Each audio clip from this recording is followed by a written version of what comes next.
Bueno, vamos a hablar entonces ahora sobre qué es el profesionalismo en en el trabajo diario del asistente médico clínico. Ustedes van a ver que el trabajo específico a la profesión es lo que va a cambiar, pero luego en la relación con el cliente, que sería en este caso el paciente, básicamente es casi que la misma que cualquier otra profesión que tiene que interactuar con múltiples personas durante el día. Entonces, eso comienza, por ejemplo, desde cómo nos vemos, ¿verdad? Cómo nos presentamos ante las personas. Y sería el uniforme que vamos a utilizar, ¿verdad? En su mayoría, los scrubs, que son la foto que les muestro ahí a mano derecha, es el uniforme diario de un asistente médico o de alguien que trabaje en ambiente clínico, ¿no? O sea, asistentes dentales, fisioterapistas, el scrub. Típicamente esa es la ropa. Eh, Adicional a eso, ustedes podrían dar camisas manga largas, todo eso, más que todo ya sería como una predilección individual, ¿verdad? Cómo se ponga la ropa por abajo, pero básicamente es el scrub en diferentes colores. Básicamente un pantalón y una camisa sobre el pantalón. Dependiendo las clínicas donde ustedes estén, así ellos les pueden decir el color o el emblema de la camisa, especialmente en áreas pediátricas, que las asistentes médicos les gustan dar cosas de dibujitos para que el niño vea, pero eso más que todo es para las clínicas pediátricas, ¿verdad? La mayoría de veces, cada quien va a tener que comprar su propio set de scrubs. Un set promedio podría andar de 30 a $40. Sería el pantalón y camisa. Y ya ideal sería tener un cambio para cada día y hasta un extra por cualquier accidente con la ropa, ¿verdad? Entonces un scrub 30 a $40. Los zapatos, que ahí les muestro dos. La parte superior, un zapato tiene que ser cerrado con una suela antideslizante. No puede ser un zapato abierto con agujeros, ¿verdad? Recuerden que hay algunos Crocs que se ven muy cómodos, pero tienen como perforaciones, agujeros, eso no se puede usar, ¿verdad? Por eso le puse este aquí, en esta yo le puse no, porque se ven bien cómodos, pero no se pueden utilizar. Tiene que ser como zapato cerrado. Podría ser un zapato tipo tenis, o venden también unos zapatos tipo de enfermería o de cirugía, que son zapatos bien cómodos. Recuerden que ante todo, ustedes tienen que ir pensando en la comodidad del día, porque muchas veces significa que vamos a andar en los zapatos todo el día.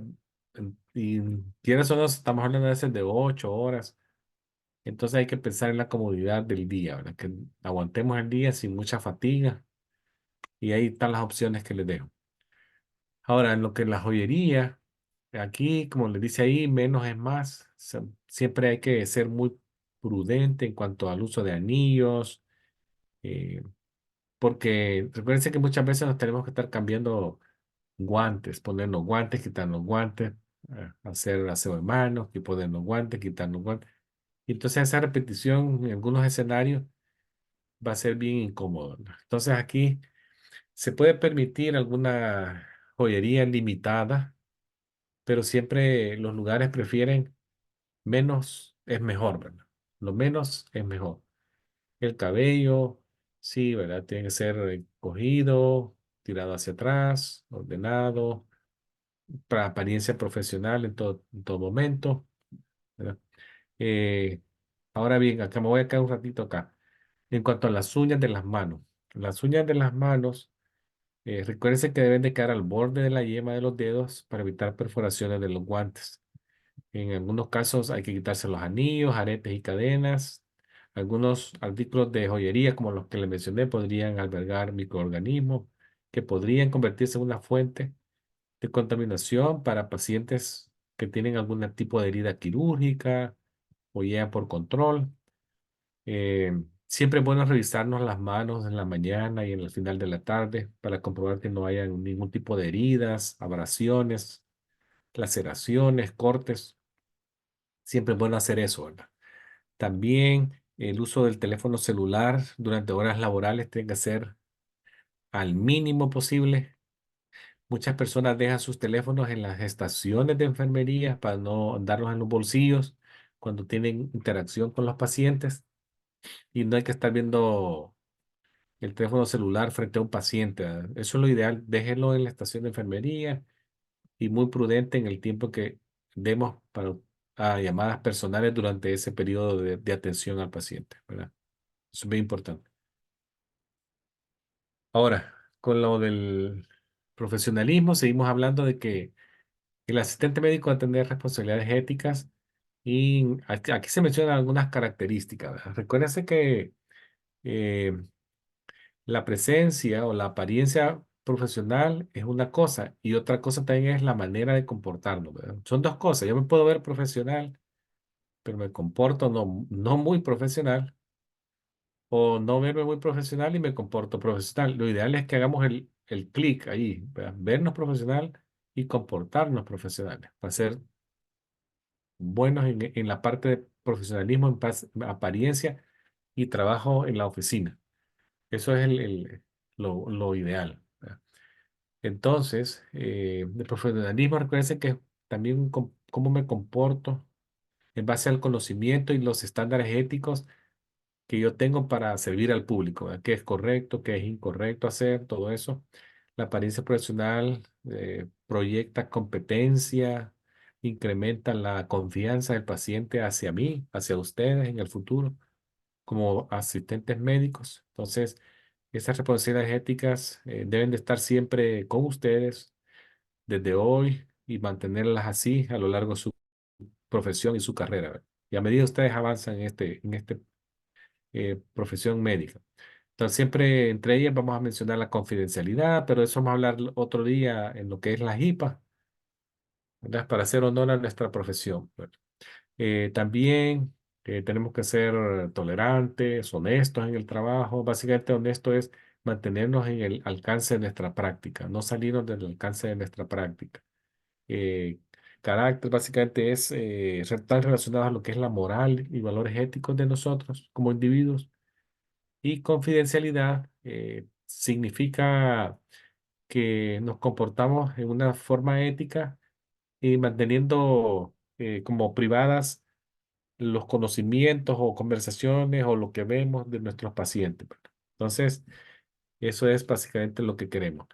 Ahora, la última que está ahí dice tolerancia. Básicamente tolerancia o el deseo de aceptar a alguien en base a sus creencias o prácticas es importante. Esa es una cosa muy importante actualmente en este país y que creo, me atrevo a decir en todo el mundo, ¿verdad? La tolerancia permite al asistente médico trabajar de forma efectiva con los compañeros de trabajo que también pueden ser que tengan diferentes creencias y prácticas que muchas veces tal vez yo no pueda compartir al 100%, pero estoy con el deseo de aceptarlas y poder hacer la relación laboral agradable, ¿verdad? Y efectiva.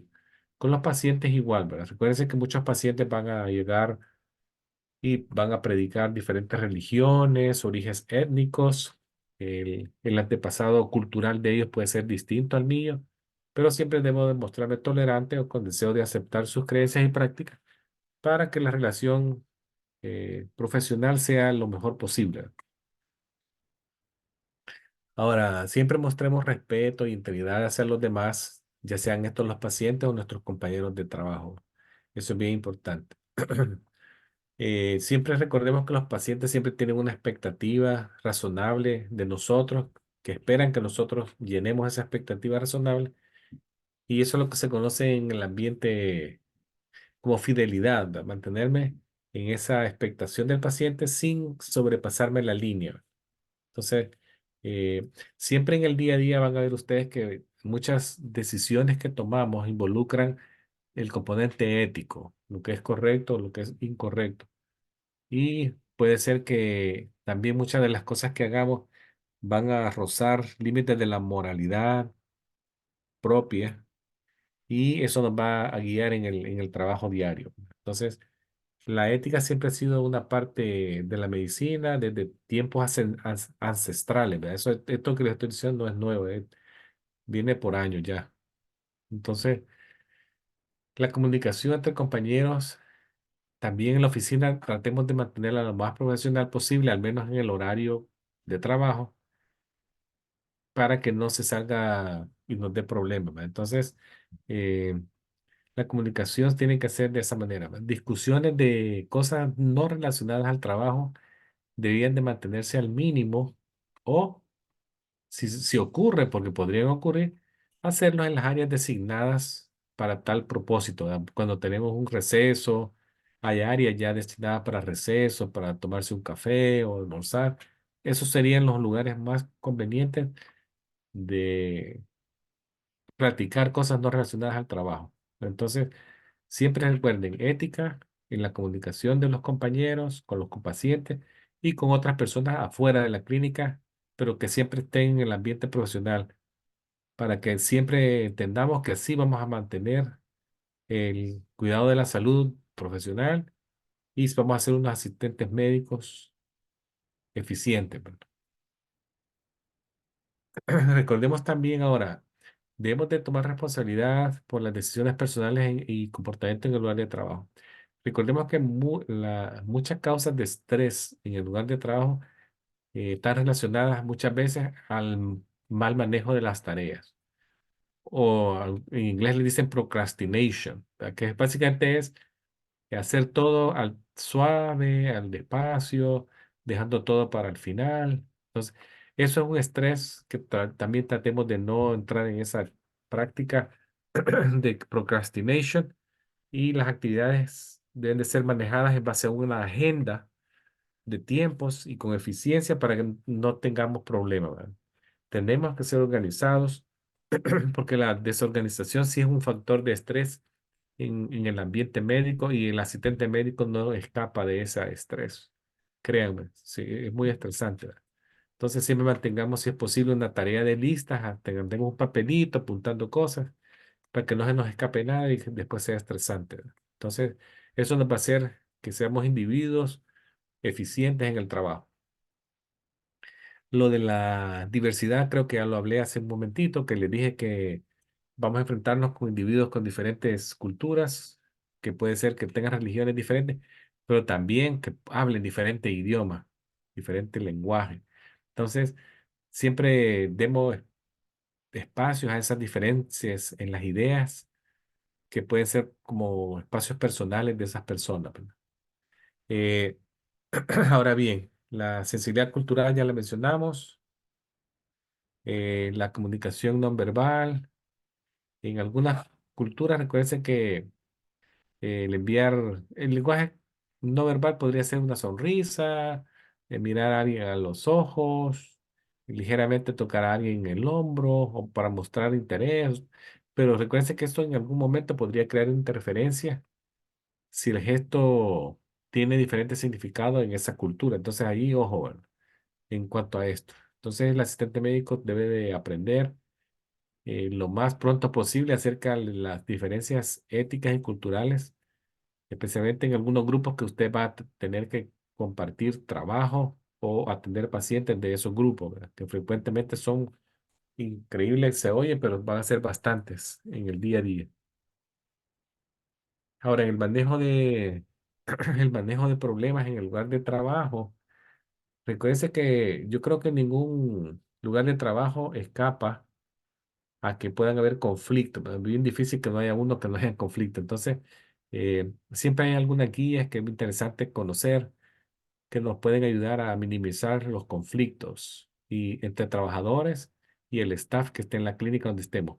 Uno es siempre mostremos una actitud positiva en el día a día, siempre seamos profesionales todos los días, no alimentemos conversaciones negativas acerca de alguien, no nos prestemos a conversaciones que hemos sido presentes cuando pasaron, no hagamos chisme de nada, no asumamos algo que no vimos y no nos sumemos a cosas que no hemos participado, ¿verdad?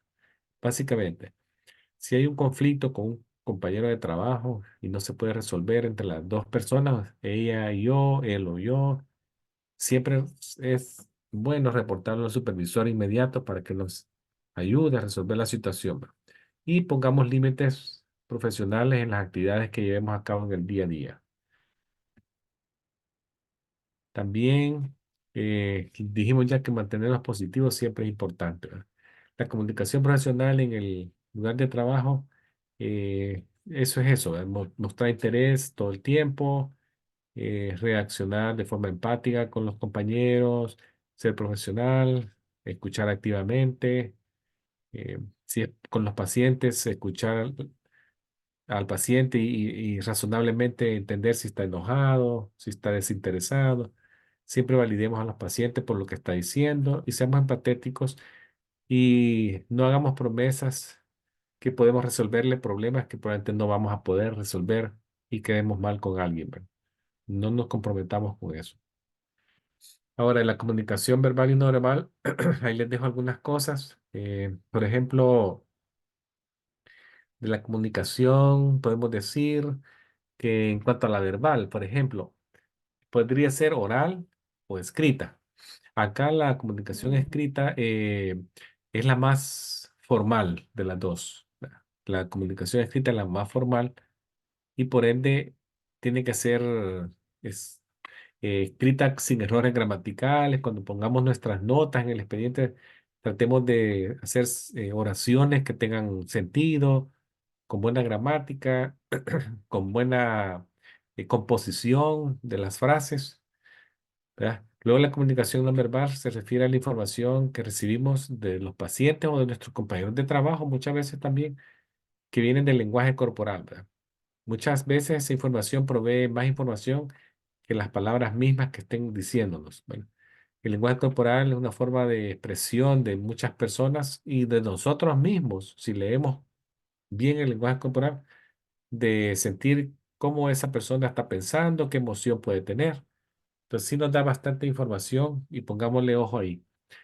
La comunicación secundaria, ahí la menciono yo y está de color verde, ocurren durante la conversación oral. ¿Y qué es esto? Básicamente puede ser el tono de la voz, el volumen de la voz y la calidad de la voz. O sea, por ejemplo, ustedes ahora me están escuchando a mí y el tono que yo tengo en mi voz, el volumen, la calidad de la pronunciación, todo eso sería comunicación secundaria, ¿verdad?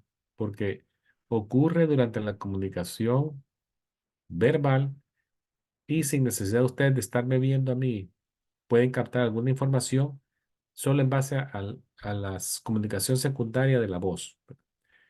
Provee mucha información más que las palabras mismas. Ahora, también existe otra que se llama comunicación no verbal y ahí se incluyen otras cosas que ahí sí tenemos que estar viendo a la persona, ¿verdad? Y eso es la expresión del rostro, la posición del cuerpo, ¿verdad? Cómo se posiciona el cuerpo, los brazos, las manos. Y esto es lo que se llama pistas no verbales. Entonces son cosas que las van a ir ustedes aprendiendo y recuérdenlas siempre cuando estén con un paciente o con los mismos compañeros de trabajo.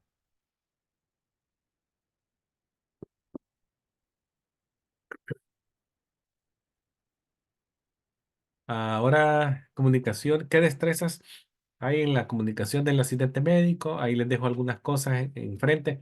Dice, cuando tengan a un paciente, véanlo de frente, tengan buen contacto ocular. Se puede inclinar un poco hacia el paciente, responderle si tiene alguna duda, no dejarlo con respuestas inconclusas. Podemos parafrasear, que básicamente es como rearmar el mensaje de la persona en nuestras propias palabras y es una forma muy sencilla de mostrarle que lo estamos escuchando.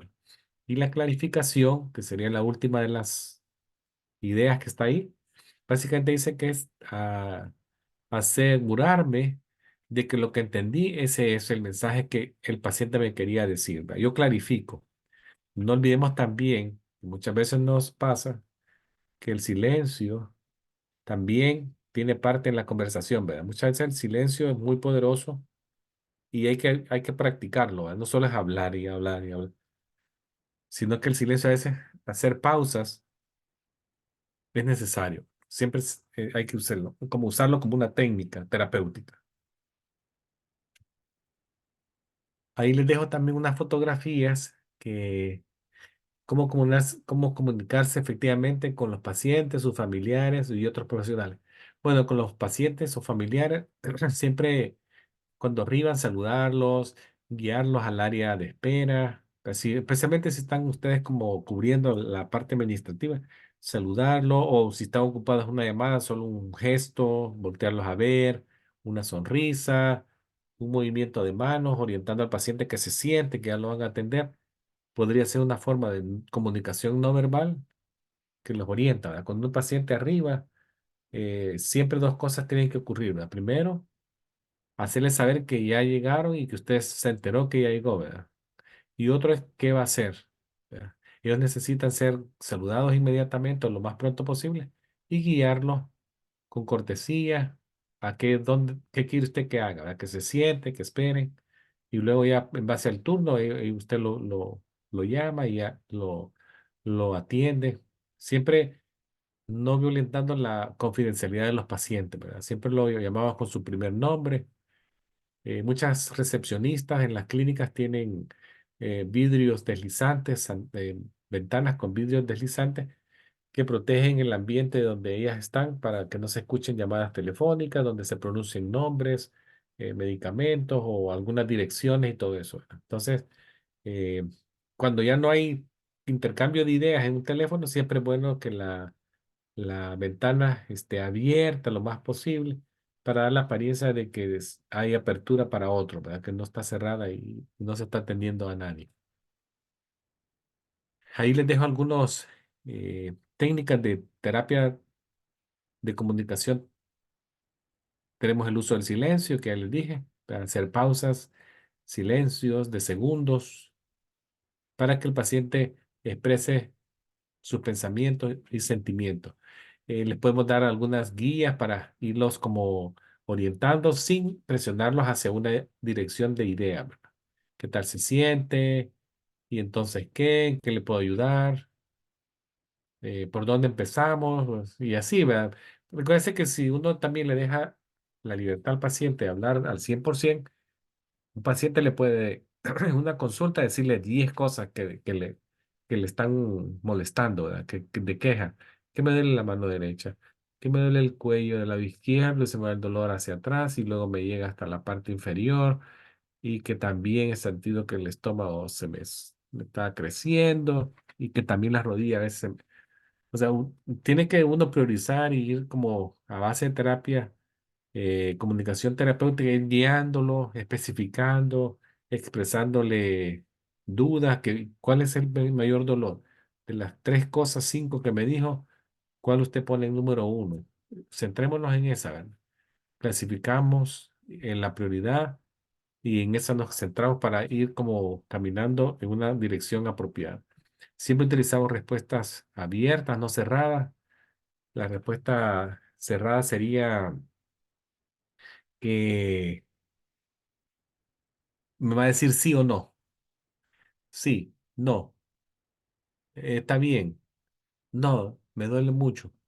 No, siempre dejemos preguntas abiertas para que el paciente exprese ideas y si se está yendo muy abundante, entonces yo lo voy como clarificando, guiando y así, ¿verdad? ¿Por qué vino al hospital? Y empieza a hablar y de eso qué, y así, ¿qué opinión tiene de esto? El uso de las respuestas abiertas es muy eficiente, ¿verdad? Tratemos de usarlas siempre preguntas de respuestas abiertas y no de respuestas cerradas.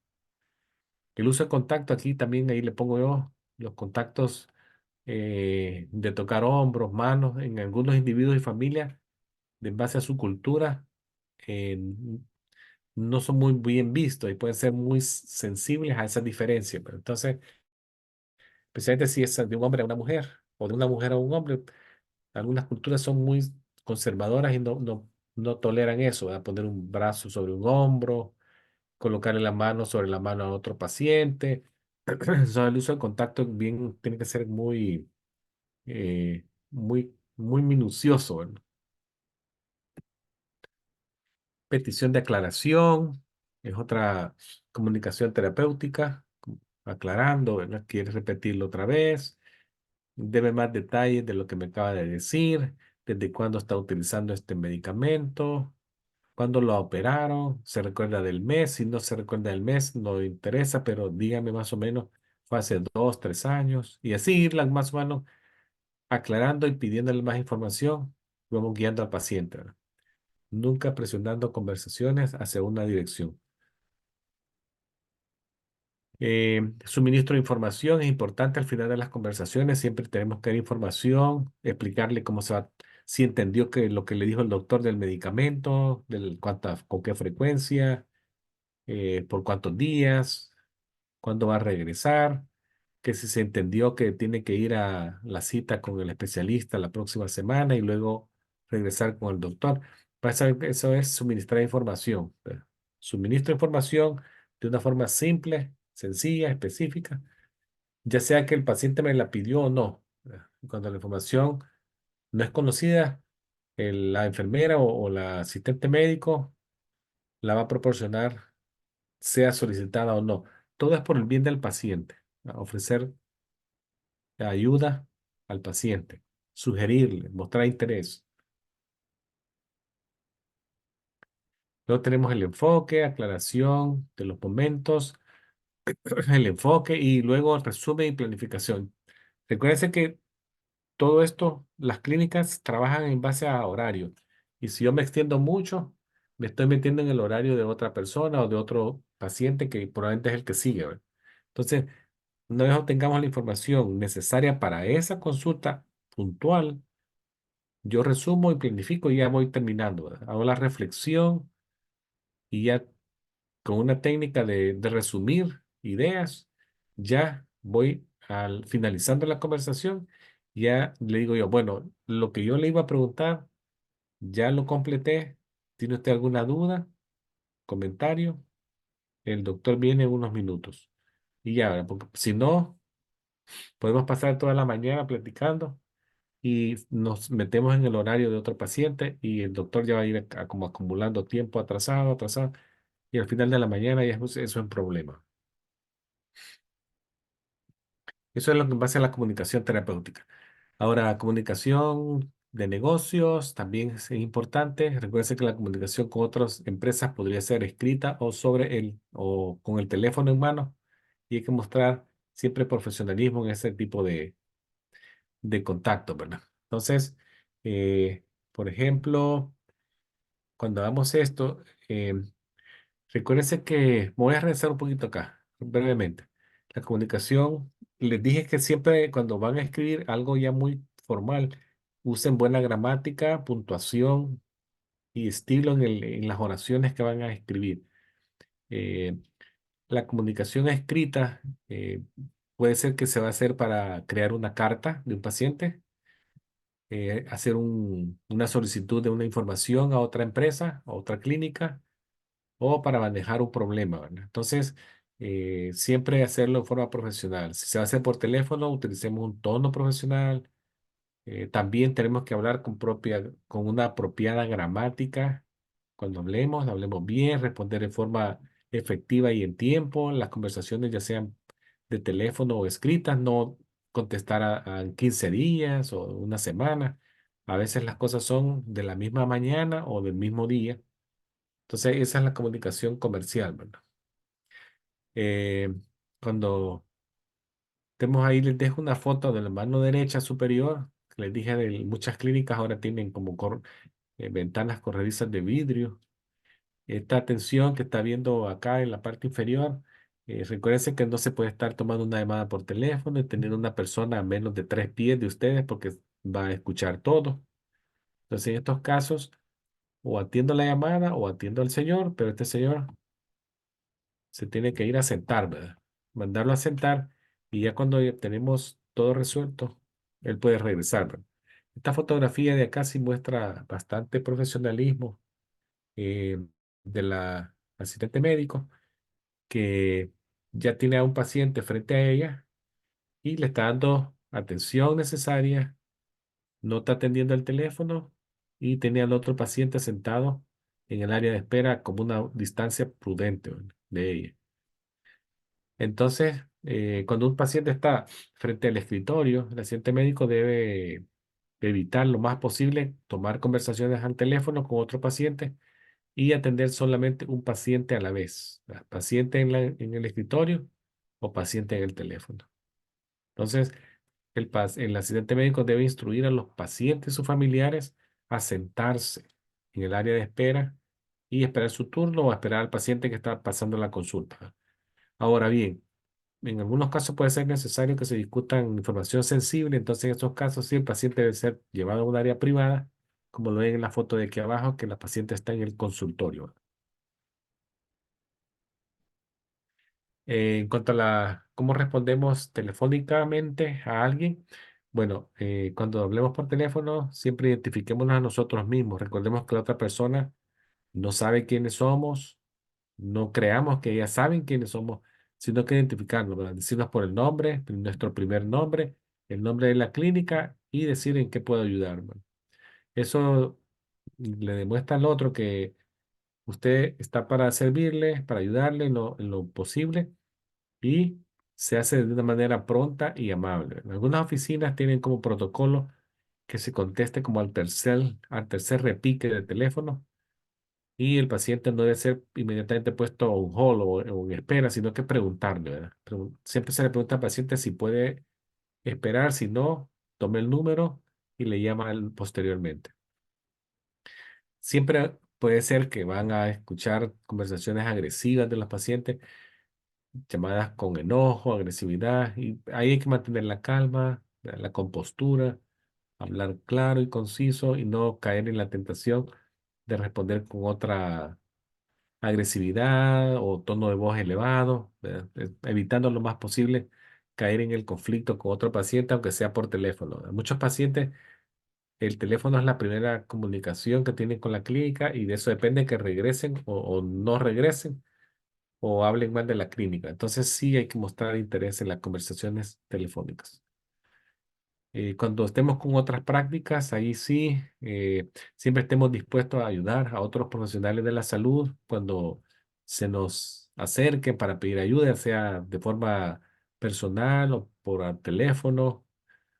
Estemos siempre dentro del alcance de nuestra práctica, no hagamos nada que no nos compete, siempre en el alcance de la práctica. Y les dije, esa es la fidelidad de la práctica, ¿verdad? Siempre en el alcance mío, mantener la comunicación abierta entre todas las partes que intervienen en el cuidado de un paciente, que puede ser una clínica, fisioterapia, radiología, y siempre mantenernos actualizados con la información y los procedimientos asociados en la clínica y la práctica donde estemos, ¿verdad? Bueno, entonces, esto es lo que les traía de la parte de profesionalismo. Espero haber cubierto todo, creo que sí lo cubrí, pero aún así, si tienen alguna duda de la práctica en la clínica que creen que se quedó fuera o tengan ustedes la idea que es distinta, me la pueden preguntar ahora. ¿Cómo no? Gracias, profesor. ¿Alguna duda o pregunta sobre esta clase? ¿Está bien? ¿Alguna pregunta? Hasta el Sí, momento todo está claro. Perfecto. En Sí, si muchas no, caso, gracias, profesor. si no, Y la otra gracias. semana comenzamos ya con lo que es la flebotomía Ok. y vamos a hablar también de HIPAA y de la OSHA. Excelente. Sí, Gracias. Que pasen buenas noches todos. bueno, pues buenas noches a todos. Hasta luego.